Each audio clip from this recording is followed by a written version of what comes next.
The National Electrical Code, or NEC, does not establish a specific maximum length for cord and plug connections used with high-intensity discharge or HID lighting fixtures. This means there is no universal code provision that directly limits how long the cord can be. However, this does not imply that cord length is unlimited or unregulated. Several factors and guidelines must be considered to ensure safe and code-compliant installations of HID lighting systems. Firstly, the most important consideration is the manufacturer's instructions for the specific HID light fixture being installed. Manufacturers design and test their products to operate safely and effectively within certain parameters. These parameters often include limitations on cord length, wire gauge, and other electrical characteristics. These instructions are typically found in the product documentation or on the manufacturer's website.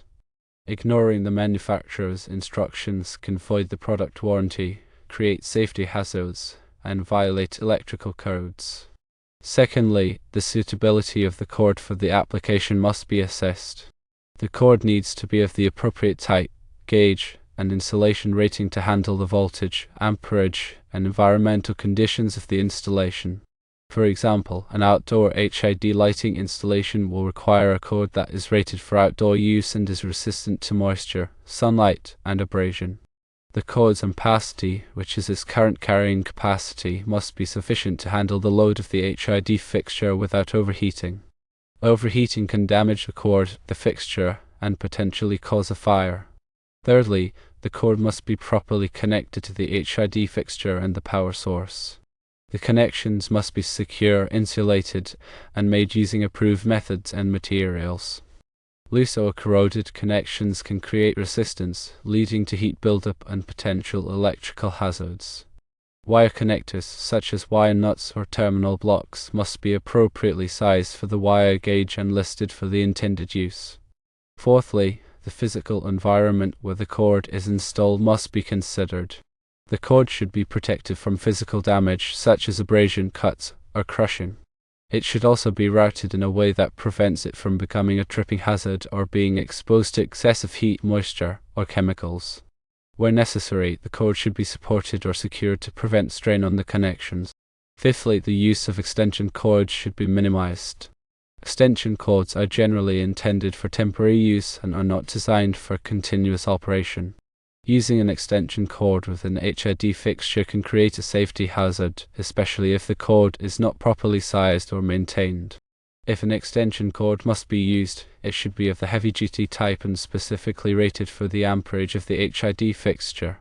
The length of the extension cord should be kept to a minimum to reduce voltage drop. Voltage drop occurs when the voltage at the end of the cord is lower than the voltage at the source.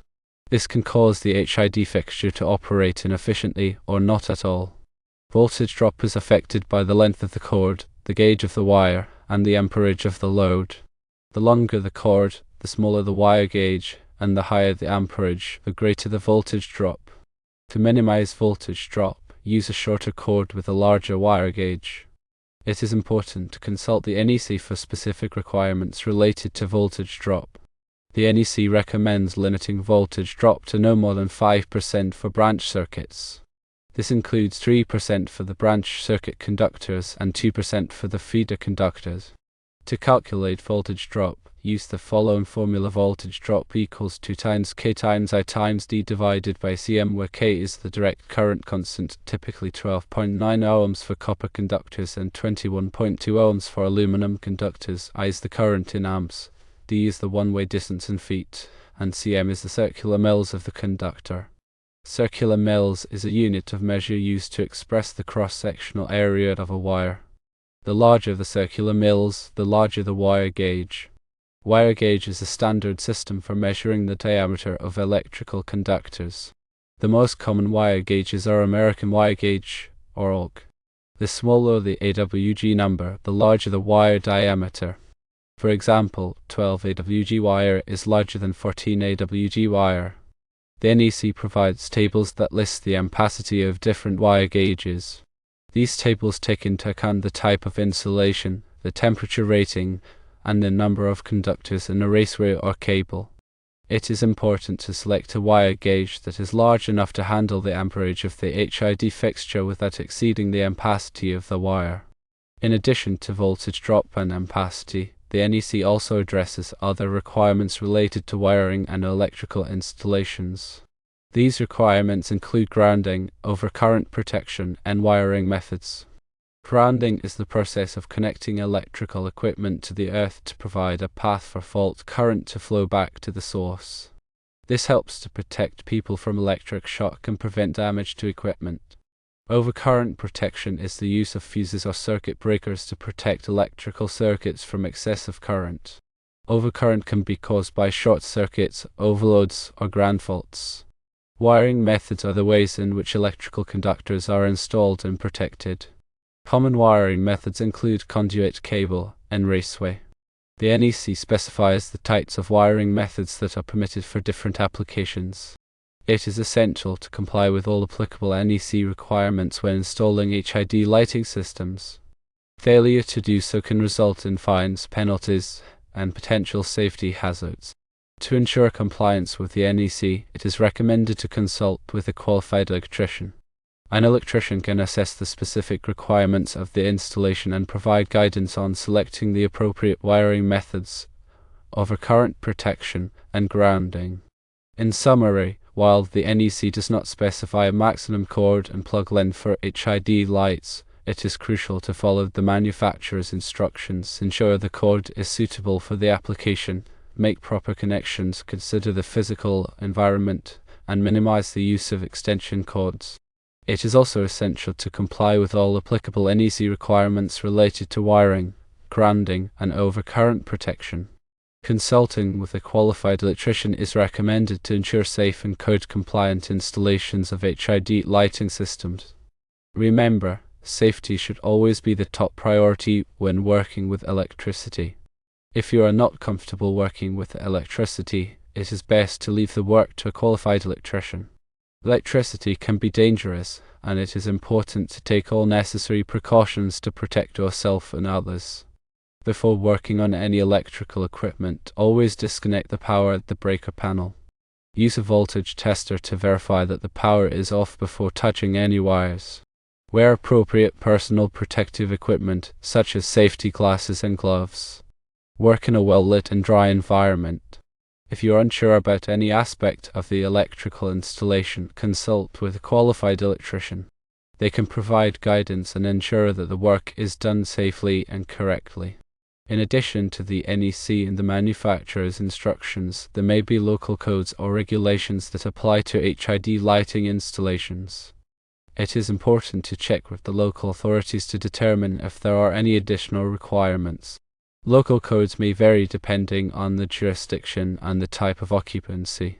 For example, some jurisdictions may require a permit for electrical work. It is also important to be aware of any energy efficiency standards that may apply to HID lighting. Many jurisdictions have adopted energy codes that require the use of energy-efficient lighting technologies. HID lighting is generally less energy efficient than other types of lighting such as LED lighting.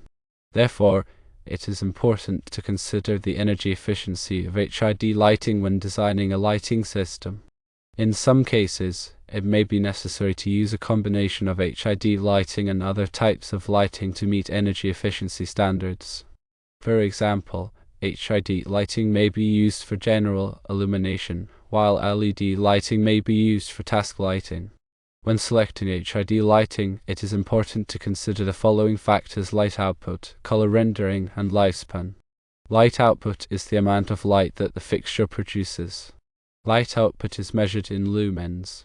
The higher the lumen output, the brighter the light. Color rendering is the ability of the light to accurately reproduce the colors of objects. Color rendering is measured by the color rendering index, or CRI. The higher the CRI, the more accurately the light reproduces colors. Lifespan is the amount of time that the fixture is expected to last. Lifespan is measured in hours. The longer the lifespan, the less frequently the fixture will need to be replaced.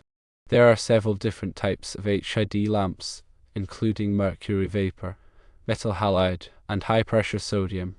Mercury vapor lamps are the oldest type of HID lamp. They are relatively inexpensive, but they are also the least energy efficient. Metal halide lamps are more energy efficient than mercury vapor lamps. They also have better color rendering. High-pressure sodium lamps are the most energy-efficient type of HID lamp. They have a long lifespan, but they have poor color rendering. The choice of which type of HID lamp to use depends on the specific application. For example, metal halide lamps are often used in retail stores and offices because of their good color rendering. High-pressure sodium lamps are often used in street lighting and parking lots because of their high efficiency. When installing HID lighting, it is important to use the correct ballast. The ballast is an electrical device that regulates the current to the lamp. Different types of HID lamps require different types of ballasts. Using the wrong ballast can damage the lamp or the ballast. It is also important to properly dispose of HID lamps. HID lamps contain mercury, which is a hazardous material. HID lamps should be recycled at a designated recycling facility. Do not throw HID lamps in the trash. In conclusion, HID lighting is a versatile lighting technology that can be used in a variety of applications. However, it is important to follow the manufacturer's instructions and comply with all applicable codes and regulations when installing and using HID lighting.